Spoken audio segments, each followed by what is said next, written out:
Hi, it's Rebecca here from Charity Digital News, and today I'm here with David Sturges, who is CCO of WorkPlaceLive, which provides cloud solutions to charities.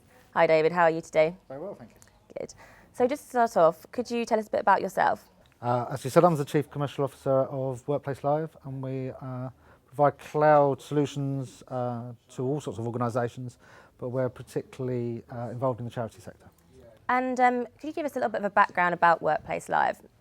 Yes, we originally started as an IT support company back in 1996, and in 2002 we were asked by a national charity who were moving their head office to enable them to work from their head office in central London or the one in Surrey. So we introduced a system for 25 users to work on that system. It was a cloud-based system, and it was so popular, within a year there was about 100 users on it. So we looked at that, and that kept on growing. So we looked at that and thought there might be a place in the market for a service like this. So in 2006 we launched our hosted desktop service, and it's been growing ever since. Great. So could you just tell us a little bit about the service you provide and how it works?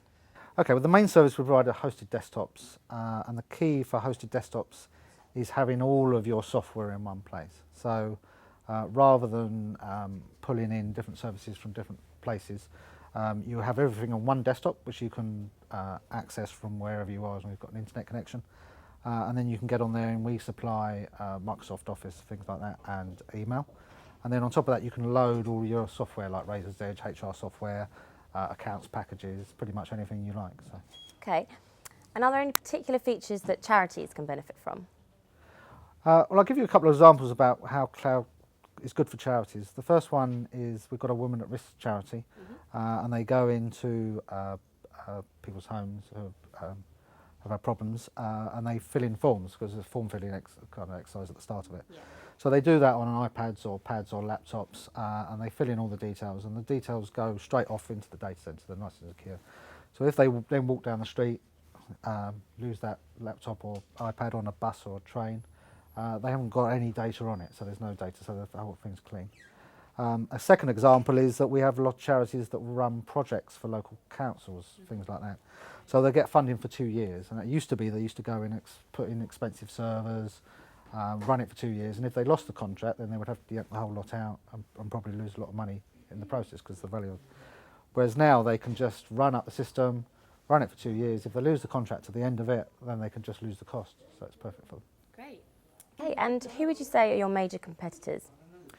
Well, some of it is competition from companies like Microsoft Office 365, Google Apps.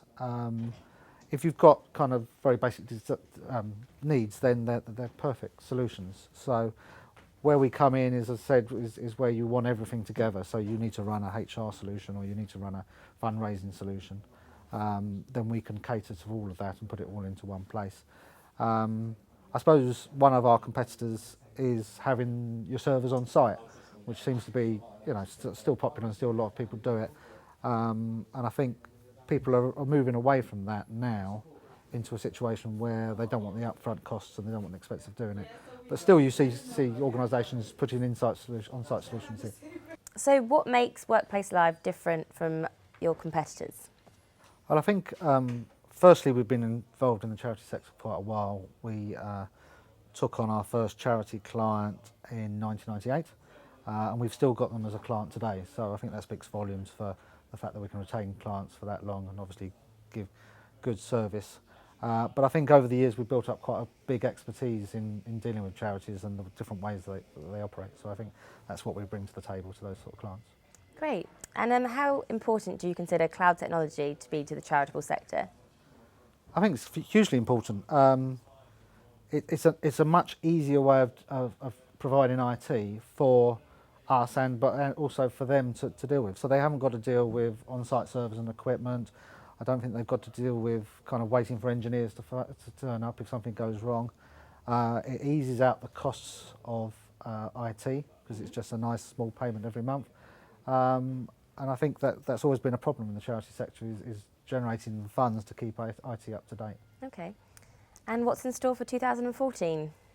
Well, 2013 has been a really busy year because we merged, and then we moved to Croydon, and we've increased our user base by about 60%, I think, or a third.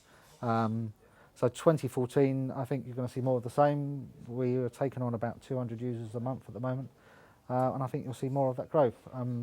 We've also we've got new services coming online, so we've introduced this year a voice over IP service, so telephones through the internet.